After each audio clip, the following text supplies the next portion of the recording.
France avec un gros plan sur la vente à domicile. C'est un secteur qui échappe à la crise. Il est en plein essor. La filière prévoit même de créer 100 000 emplois sur 3 ans. Alors est-ce rémunérateur?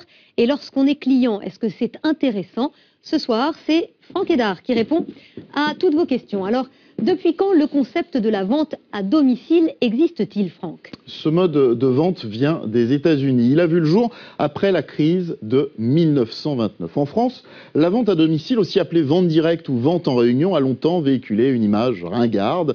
Et bien maintenant, c'est devenu tendance et branchée. Le chiffre d'affaires annuel des sociétés de vente à domicile représente 3,7 milliards d'euros et progresse en moyenne de 6% par an. Le secteur est créateur d'emplois, 35 000 rien que l'an dernier, et au total, il concerne 480 000 professionnels.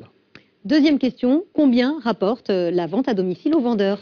Les vendeurs qui ont le statut de VDI, vendeurs à domicile indépendants, sont rémunérés à la commission entre 20 et 35% par vente. En général, les vendeurs réguliers peuvent espérer gagner l'équivalent d'un SMIC plein temps. À en croire les statistiques de la Fédération de la vente directe, les vendeurs sont en majorité des femmes, à 77%, et 90% des vendeurs effectuent cette activité à temps partiel. Il s'agit donc souvent d'un complément de revenu. Alors si l'aventure vous tente, méfiez-vous des entreprises qui vous demanderaient de suivre une formation payante ou bien réclameraient un droit d'entrée abusif avant de vous lancer dans la vente de leurs produits. Elles sont souvent peu sérieuses. J'ajouterais que c'est un métier exigeant. La moitié des vendeuses jettent l'éponge dans les 6 premiers mois d'activité.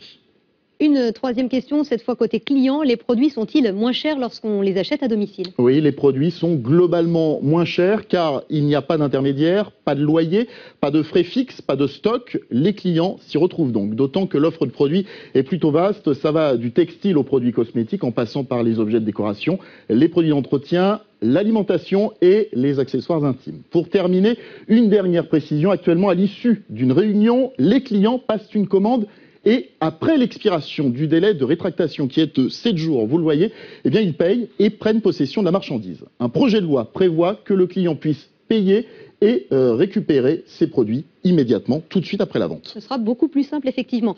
Plus d'informations sur notre site m6actu.fr. Merci Franck.